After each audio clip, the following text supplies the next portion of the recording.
सभी चिकित्सक गणों को नमस्कार। मैं नारायण हर्बल स्पाइसरी का डायरेक्टर अखिलेश नारायण सिंह आज ल्यूकीमिया को पढ़ाने आया हूँ।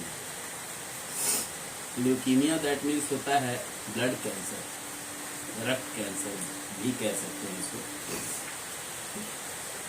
कुछ चिकित्सकों ने पूछा था कि मैं किस पुस्तक से पढ़ा रहा हूँ। ये वो पुस्तक है इलेक्ट्रो होम्योपैथी महाग्रंथ पार्ट 3। ये 5000 की पुस्तक है, बट इसको रिफिलिंग ऑफर हर 1.5 साल पे आता है। उस 1.5 साल की अवधि में जो भी चीज़ हमारे द्वारा निर्मित होती है उस पर हम 50% डिस्काउंट करते हैं पुस्तकों पे, खास तौर पे जो नया लिखा हुआ होता है।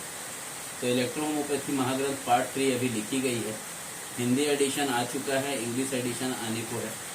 और इसी संबंध में आज 19वां चैप्टर ल्यूकीमिया, रोग परिचय दे देता हूं। पहले सामान्य जन समुदाय में ल्यूकीमिया को ब्लड कैंसर कहते हैं। यह रक्तजन्य व्याधि है तथा प्रायः इस रोग के ग्रस्त रोगी पांडु रोगी के सदृश दिखता है। कई चिकित्सक दुष्ट पांडु को ल्यूकीमिया कहते हैं। आजकल ल्यूकीमिया अधिक संख्या में व्याप्त हो गया है। विश्व के चिकित्सकों तथा वैज्ञानिकों के लिए यह रोग समस्या है। इस रोग की चिकित्सा एवं पूर्ण लाभकारी बोलना चाहिए नहीं हो पाती है। रक्त कैंसर अस्थि मज्जा बोन मैरो का रोग है जो शरीर के रक्त कणों का निर्माण करती है। हमारे रक्त में 3 प्रकार के रक्त कण होते हैं: लाल रक्त कण, श्वेत रक्त कण और प्लेटलेट्स। इसको मैं इंग्लिश में भी बोल देता हूँ, रेड ब्लड कार्पल्स,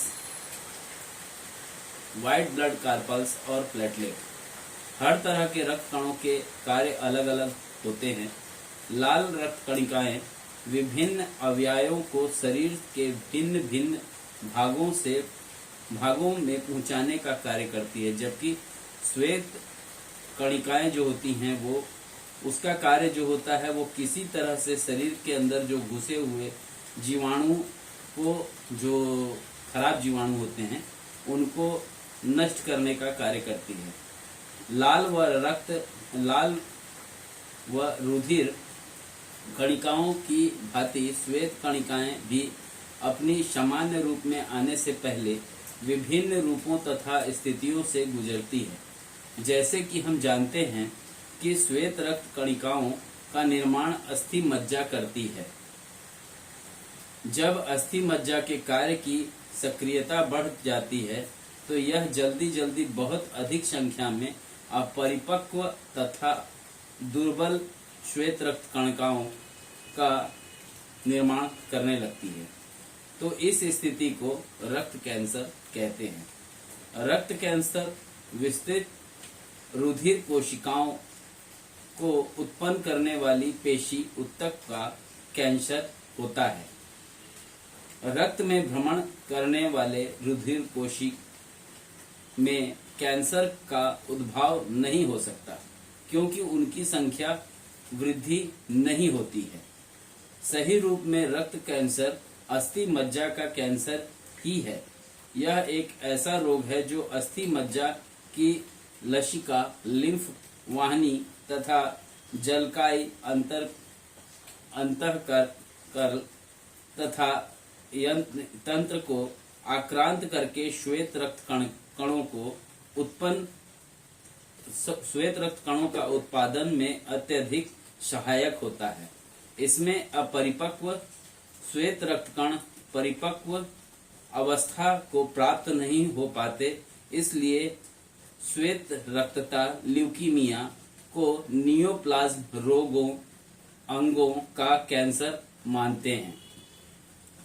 सामान्यतः WBC की संख्या 4000 से 10,000 प्रति क्यूबिक मिलीमीटर होती है, पर श्वेत रक्तता ल्यूकीमिया में यह संख्या बढ़कर 1 लाख से 3 लाख तक हो जाती है।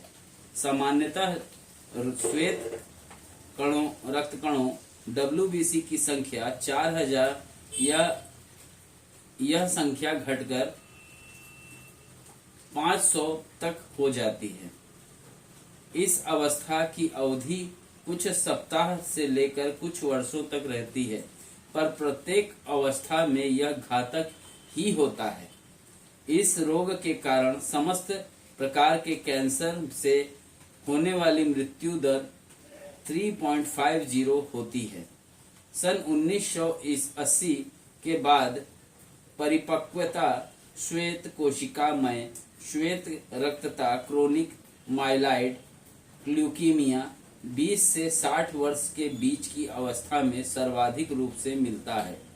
ल्यूकीमिया स्त्रियों की अपेक्षा पुरुषों में अधिक होता है। इस प्रकार से क्रोनिक लिम्फोसाइटो ल्यूकीमिया प्रायः 45 से 60 वर्ष के बीच की अवस्था में होती है। आइए जानते हैं कारण। इसका कारण क्या होता है? कारण जो होता है रुधिर कैंसर का सही कारण अभी तक तो ज्ञात नहीं हो पाया है। तीव्र श्वेत रक्तता एक्यूट ल्यूकीमिया, जिसको लाइकोसाइटोसिस भी कहते हैं, की उत्पत्ति 5 वर्ष की अवस्था में मुख्य रूप से होती है। यह पुरुष बच्चों में अधिक होती है। यह रोग के औपातिक कारणों में उद्योगों, औषधियों का अत्यधिक प्रयोग, औषधि मतलब रासायनिक और सॉल्ट वाले जो औषधि होती हैं उनका अत्यधिक प्रयोग, रासायनिक प्रदूषण, केमिकल पोलून मुख्य रूप से जिम्मेदार होते हैं। इन सबसे अलग विकिरण रेडिएशन का अत्यधिक प्रयोग इस उत्पत्ति में सहायक कारणों में सिद्ध हो चुका है। जो लोग स्पॉन्डिलाइटिस की चिकित्सा में रेडिएशन थेरेपी लेते हैं उनमें रक्त कैंसर अधिक होता है। इसी प्रकार से जो बच्चे थाइमस ग्रंथि के विकिरण, थाइमस ग्लैंड एनलार्जमेंट में विकिरण चिकित्सा अनियमित रूप से लेते हैं उनमें भी रक्त कैंसर होने की अत्यधिक संभावना होती है। पशुओं में कुछ वायरस भी ल्यूकीमिया को जन्म देते हैं, पर मनुष्यों में ऐसा निश्चित तौर पे नहीं कहा जा सकता। यह देखा गया है कि कुछ हद तक यह पैतृक बीमारी हो सकती है, पर बीमारी पिता की संतान में सीधे यह बीमारी होते नहीं देखी गई है। डाउन सिंड्रोम के जो बच्चे होते हैं उनमें यह सामान्य की अपेक्षा इसके होने की संभावना अधिक देखी गई है। जो व्यक्ति चिरकाल से बार बार ज्वर से आक्रांत होते हैं तथा ऐसे व्यक्ति कोई न कोई चिकित्सक से ज्वर को दबा देने का प्रयास करते हैं तथा ऐसे व्यक्ति स्वभावतः कुछ न कुछ कुपथ्य करते रहते हैं, वह रक्त कैंसर से ग्रसित हो जाते हैं। ज्वर की योग्य चिकित्सा नहीं होती है और तथा ज्वर की प्रवृत्ति बार बार होती है, उस कारण से भी वह रोगी विषम ज्वर को प्राप्त करता है। ऐसे रोगी की निदान प्रायः पाश्चात्य चिकित्सा विज्ञान में ल्यूकीमिया होता है। इलेक्ट्रोहोमोपैथी के अनुसार मिथ्या आहार विहार से दृष्टि हुई प्रीकार्डियम डिसऑर्डर रक्त तथा सिराओं को सपीड़ित और तथा संकुचित करके तथा मांस के अंकुरों से व्याप्त तथा शरीर व्याधि में युक्त मांसपिंड को उत्सेध युक्त कर देते हैं तथा उससे निरंतर दूषित रक्त बहता है। मैलिग्नेंट ट्यूमर रोग के पीड़ित व्यक्ति में रक्त क्षय रूपी उपद्रव से पीड़ित होने से वर्ण पांडु श्वेत रक्तपित्त हो जाता है, अर्थात कैंसर विस्तृत बिगड़ा हुआ ज्वर जनी ज्वर। यह धातुओं तथा रस और रक्त में घुलकर रक्त को पतला और ग्रंथिमय बना देता है। यह बच्चों को अधिक होता है रक्त परीक्षा करने पर रक्त में सीबीसी का टेस्ट कराने पर रक्त में श्वेत कणों की संख्या अत्यधिक मिलती है। शरीर संचित दूषित विष, अनेक कष्ट तथा व्याकुलता, मानसिक क्षोभ जिसमें डिप्रेशन भी शामिल है, ज्वार, निराशाएं आदि उत्पन्न कर देता है। रक्त कैंसर अर्थात ल्यूकीमिया बच्चों में अन्य कैंसरों की अपेक्षा अधिक होता है तथा 3 से 15 वर्ष की आयु में बच्चे की मृत्यु एक प्रमुख कारण होता है। बच्चों में प्रायः एक्यूट लिम्फोसाइटिक ल्यूकीमिया है। सौभाग्यवश इस वर्ष इस प्रकार की ल्यूकीमिया के इलाज में काफी उन्नति हुई है। यद्यपि बच्चों में ग्रैनुलोसाइटिक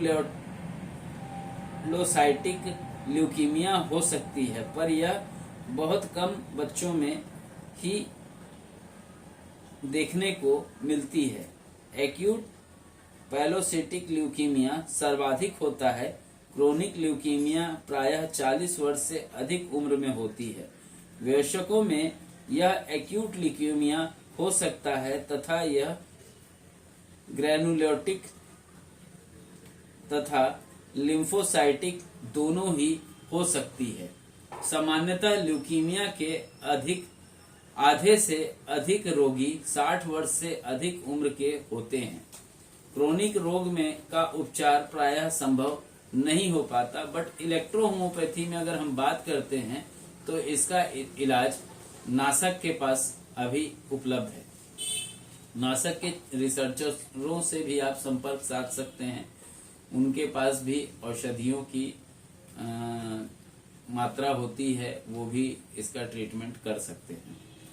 इसमें पैनल भी बनाया जा चुका है। अगर कोई पैनल में आकर के काम करना चाहता है तो अपना नाम रजिस्टर्ड करा लेवे, क्योंकि कुछ है हमारे अपने पंचवर्षीय योजना जिसमें उस पैनल की आवश्यकता पड़ेगी।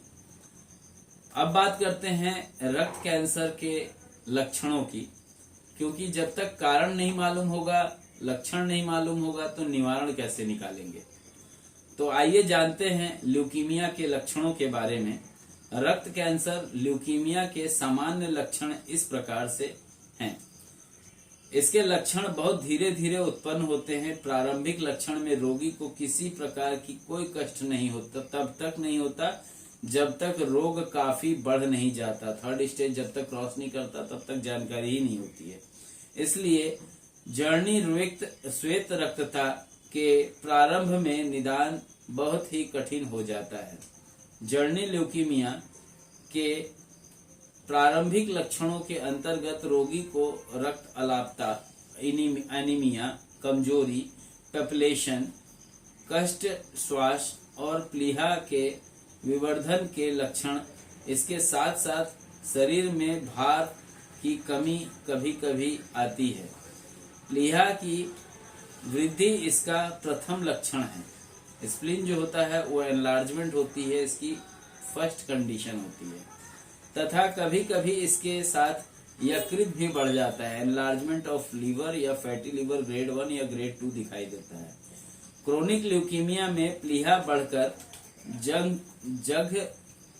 जांघनास हिप बोन जो होता है वहां तक पहुंच जाती है तथा उदर से निचले भाग में भारीपन तथा नीचे खींचता हुआ सा दर्द होता है।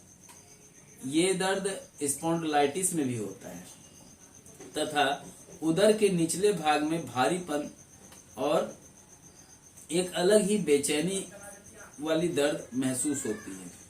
उरो स्थिति पर अस्थि पर स्पर्श असहायता प्रतीत होती है। अन्य लक्षणों में हृदय क्षीरपाता जो पॉपुलेशन होता है उससे शरीर जो होता है वो भार की कमी महसूस करता है। गर्मी का सहन न हो पाना इसमें एक लक्षण वो भी है। अत्यधिक पसीना और परिश्रम के उपरांत भी, अगर परिश्रम कर रहा है उसके उपरांत भी श्वास कष्ट आदि लक्षण उत्पन्न होते हैं। थोड़ा सा भी परिश्रम करेगा तो उसको पसीना बहुत आएगा और थक जाएगा, सांस फूलने लगेगी। ईएसआर नहीं बढ़ा होने पे भी ईएसआर बढ़े जैसा अनुभव उस व्यक्ति को करना पड़ेगा। प्राथमिक स्थितिगत रक्तस्राव, नेत्रपटल रक्तस्राव, यकायक अंधापन, यकायक श्वेत रक्तता जन्य नेत्रपटल शोथ इत्यादि लक्षण उत्पन्न होने लगते हैं। प्लीहागत रोध के कारण रोगी को तीव्र उदरशूल होता है, पेट में दर्द होता है। अन्य उदरीय अंग के आक्रांत होने से भी उदरशूल हो जाता है। कभी कभी श्वेत रक्त के कारण त्वचा भी तीव्र श्वेत मुख्यतः बच्चों और युवाओं में ही होती है तथा अत्यधिक घातक होती है। इस अवस्था में रोग का प्रारंभ यकायक होता है तथा इसका निदान भी तभी हो पाता है जब रोग आधे से अधिक बढ़ चुका होता है। इसके प्रमुख लक्षण में रोगी को विभिन्न लसिका ग्रंथियों के विवर्धन होता है, शरीर के विभिन्न स्थानों में रक्तस्राव, गले में घाव, खांसी, श्वास कष्ट, ज्वार, अस्थियों तथा संधियों में वेदना, शिराशूल, सामान्य कमजोरी, त्वचागत रक्तस्राव तथा अन्य अद्वितीय उपसर्ग लक्षण प्रकट होते हैं। मसूड़े शोध युक्त हो जाते हैं तथा यह मुख के वर्णोपाती हो जाते हैं। इस अवस्था में न्यून रक्तता बहुत अधिक बढ़ जाती है।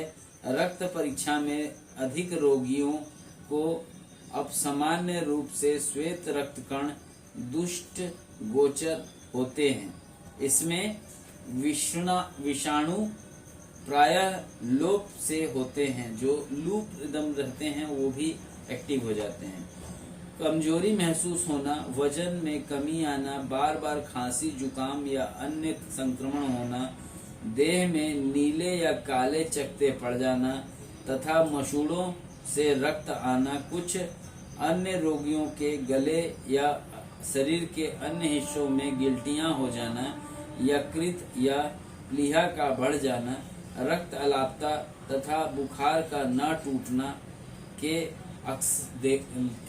लक्षण अक्सर देखे जाते हैं।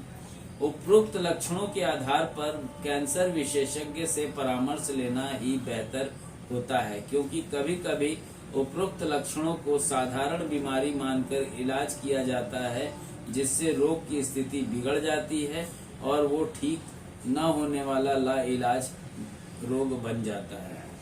एक्यूट ल्यूकीमिया, यह प्रायः बच्चों में अचानक होता है और तेजी से बढ़ता है। लक्षण जुखाम जैसे हो सकते हैं। लिम्फ ग्रंथियां, प्लीहा तथा जिगर बढ़े हुए मिलते हैं। मतलब आपका लिम्फ नोड्स, लिम्फ मतलब स्प्लीन हो गया, आपका लीवर हो गया, वो एनलार्ज दिखेगा। प्रारंभिक लक्षण में थकान का होना, पीलापन, भूख न लगना, वजन का घटना, बार बार इन्फेक्शन का होना, रात में पसीना आना, ठंड भी चल रही है, एसी भी होगा तो भी आपको पसीना महसूस होगा। हड्डियों व जोड़ों का में दर्द, बुखार आसानी से हो जाना, छोटा सा भी खरोच लगेगा तो उससे इन्फेक्शन बढ़ जाना, नाक से खून आना तथा शरीर के अन्य भागों में खून के आना। इसके अलावा जिगर, स्प्लीन, लिम्फ ग्रंथियां बढ़ सकती हैं व अनियमित हो सकती हैं। गंभीर स्थिति में अत्यधिक थकान, रक्तस्राव, दर्द, तेज बुखार, मसूड़ों की सूजन व त्वचा के रोग हो सकते हैं। मेलानोमा की स्थिति भी जनरेट होती है। कभी कभी वयस्क को क्रोनिक ल्यूकीमिया एक्यूट ल्यूकीमिया में बदलते मैंने देखा है। क्रोनिक ल्यूकीमिया यह बिना किसी लक्षण के धीमे से आती है। मैं यहाँ रुकूंगा इस क्लास को, क्योंकि बहुत बड़ी बात वर्षा हो रही है और इस वर्षा में मैं पढ़ा नहीं पाऊंगा, आवाज अलग आएगी।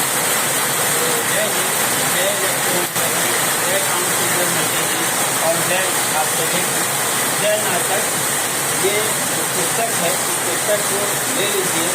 तो ये शॉर्ट टाइम और शॉर्ट मेरे पास मात्रा में बची है ये पुस्तक, हो सकता है आप चूक न जाए। धन्यवाद।